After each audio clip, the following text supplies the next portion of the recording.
Hey besties, welcome back to the weekly download. Shania is out this week, which means I have been removed from my natural habitat behind the camera and placed directly in front of it.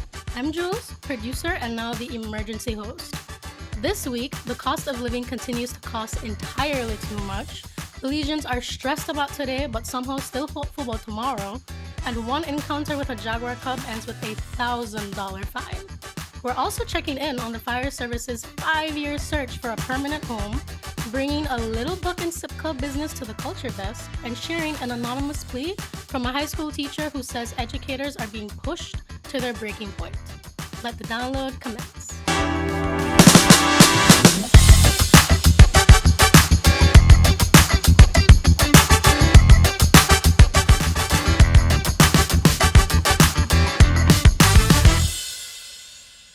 First up, inflation, because apparently our bills were not already dramatic enough. According to the Statistical Institute of Belize, consumer prices rose by 4.6% in June compared with the same month last year, driven mainly by higher fuel, food, and utility costs. Transport recorded the largest increase at 13.6%, with diesel jumping by almost $4 per gallon. So, yes, if your money has been disappearing faster lately, the stats would like to confirm that it is not your imagination. Despite that, Belizeans still hold on to some hope. The Consumer Confidence Index stood at 41.1 out of 100, meaning people remain generally pessimistic about the economy and their current finances. But when asked about the next 12 months, the future outlook score rose to 51.4, crossing into positive territory. Basically, right now rough, but maybe later will behave itself. The most concerning figure came from Belizeans between 18 and 24, whose confidence dropped by 15% in a 1 month. So while the overall mood is cautiously hopeful, young Belizeans appear to be asking a very reasonable question. Hopeful based upon what exactly? For now, the national financial strategy appears to be budgeting carefully, postponing major purchases, and hoping the future has better manners. Moving now to this week's edition of Things That Should Not Need to Be Explained, Belizean American Ruben Stoll has been charged under the Wildlife Protection Act and fined 1,000 Belize dollars for unlawfully handling a wild jaguar cub in the Mountain Pine Ridge Forest Reserve. The charge followed a viral video showing Stoll petting the cub after it had reportedly been separated from its mother by a vehicle. According to the Forest Department, Stoll later returned voluntarily to Belize, surrendered to authorities, and paid the fine. So, for clarity, a wild jaguar cub is not a roadside attraction, a photo opportunity, or a surprise Disney character meet and greet. You can admire wildlife from a distance. In fact, wildlife greatly prefers it that way. Anyways, the fine has now been paid. Hopefully, the lesson stays longer than the viral video did. 5 years after the National Fire Service headquarters in Belize City was sold, the department is still operating across multiple locations and waiting for funding to construct a permanent home. The former Cleghorn Street property was sold to Atlantic Bank for 2.8 million Belize dollars in 2020, forcing firefighters to leave by the end of that year. Since then, the service has operated from temporary locations, including the Marion Jones Sporting Complex and a facility on Calle Almar Street. Minister Henry Charles Usher says land has now been designated near the Eleanor Hall building for a new headquarters. The proposed facility would bring the administrative offices, mechanical yard, and training yard together in one location. The only missing ingredient is funding, which unfortunately is a fairly significant ingredient. There is also no confirmed construction timeline. So, the institution responsible for responding quickly during emergencies has now spent 5 years in a long term emergency of its own. At this point, the temporary arrangement has practically applied for permanent residency. Jokes aside, the fire service is critical national infrastructure. 5 years is more than enough time for temporary to become deeply concerning. Public figures spend a lot of time talking about national issues, but sometimes the most revealing stories begin much closer to home. In the second installment of our portrait series, Prime Minister John Briceño reflects on his relationship with his brother Jaime and gives us a glimpse of the family connection behind the public figure. Let's take a look. My brother Jaime is my best friend. He took me to get married. He is. We have breakfast most mornings, and on the weekends we have breakfast, lunch, and sometimes dinner. He is. I owe a lot of what I am today and where I've been, what I've accomplished. I think I owe a lot to Jaime because I remember this story when I was asked to get involved in politics. I was not thinking about politics back then in 1993. And so, my uncle got sick and he asked me to go to run. And Said Musa, later Fonseca, even Mr. Price called me. We hear good things about you. We want you to run. And we were just starting our businesses. Well, we ran a few businesses and they were growing. And it was Jaime and I were partners. And so when I told him, he said, "Don't worry about it, man, John." He said, I want to run the business.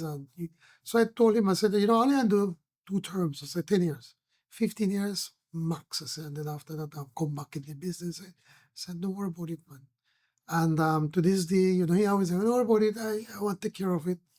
When I was in opposition, and especially the first time of my leadership, it was a really, really, really tough and stressful and and Jaime and we were pretty much financing everything, and every month I have to ask him for money.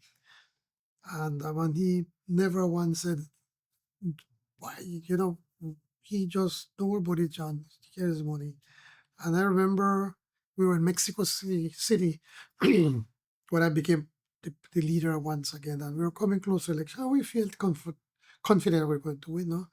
I remember hugging Jaime and telling him, "Boy, thanks, boy." I say, "You during this tough time, you never did tell me no real opera." Then he tell me, he said, "John, I saw the stress you're going through, so how could I do that to you?" So I owe a lot to Ivy.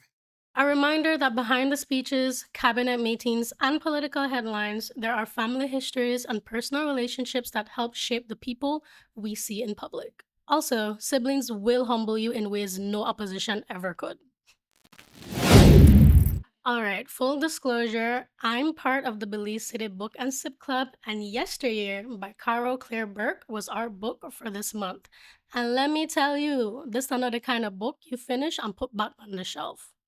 The story follows Natalie Heller Mills, a successful trad wife influencer who shares her supposedly perfect life as a wife, mother, and homemaker with millions of followers. She bakes sourdough, homeschools her children, gathers eggs, and turns domestic life into a very profitable online brand.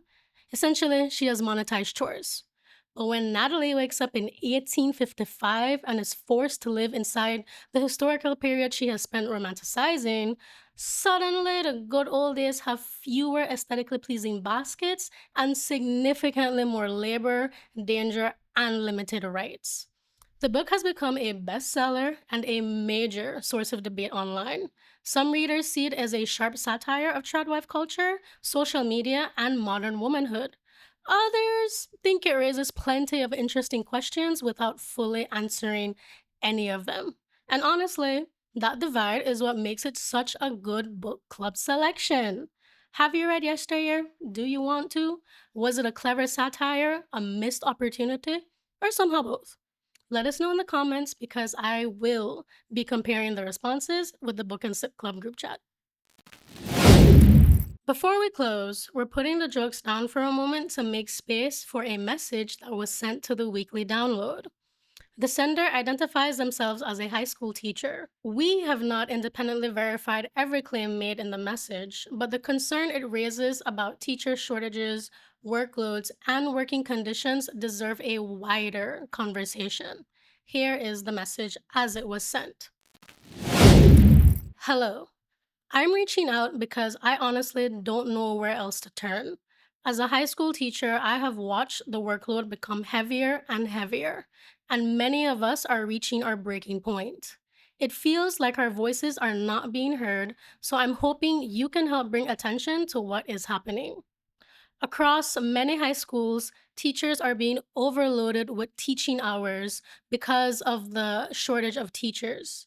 Instead of hiring enough staff or finding long term solutions, the existing teachers are expected to carry the extra burden, often without any additional compensation. We continue to do it because we care about our students, but there comes a point where enough is enough. What makes the situation even more frustrating is that the teacher's handbook of policies does not clearly state the maximum number of classroom contact hours a high school teacher should be assigned. Without clear limits, some principals are able to assign excessive teaching loads, leaving teachers physically exhausted, mentally drained, and with very little time to properly prepare lessons, grade assignments, or give the students the attention they deserve. Many teachers are afraid to speak publicly because they fear victimization or retaliation. So we continue to suffer in silence while the workload keeps increasing. This is why I'm asking for your help. Please use your platform to shine a light on this issue. The public needs to know what teachers are facing behind the classroom doors. We are not asking for special treatment. We are asking for fairness, reasonable working conditions, and clear policies that protect both the teachers and the quality of education our students receive. Teachers cannot continue pouring from an empty cup. We love what we do, but we are overwhelmed, discouraged, and in desperate need of someone to listen. Please help us start this conversation. Our teachers, our students, and the future of education deserve better. That was the message, and it raises several important questions. What should a reasonable classroom contact load look like? When staffing shortages place additional work on existing teachers, how should that work be managed and compensated? And do teachers have clear, trusted ways to raise concerns without fearing retaliation? We want to hear from teachers, students, parents, school leaders, union representatives, and anyone with meaningful insight into this issue. Is this experience widespread? What policies currently exist? And what practical solutions should be considered? Please keep the discussion respectful. Do not name individual teachers, administrators, or schools. Let's focus on the broader issue, the policies, and the possible solutions. Share your thoughts in the comments or message us privately if you would prefer to share your experience anonymously. And that is your weekly download. The bills are up, hope is on layaway, Jaguar Cubs are not content props, the fire service is still waiting for a permanent home, book club debates remain stronger than several international treaties, and teachers are asking Belize to listen. I'm Jules, and I have officially survived being on this side of the camera. Thank you for watching. Stay curious, stay informed, and please keep your hands off the wildlife. Download complete.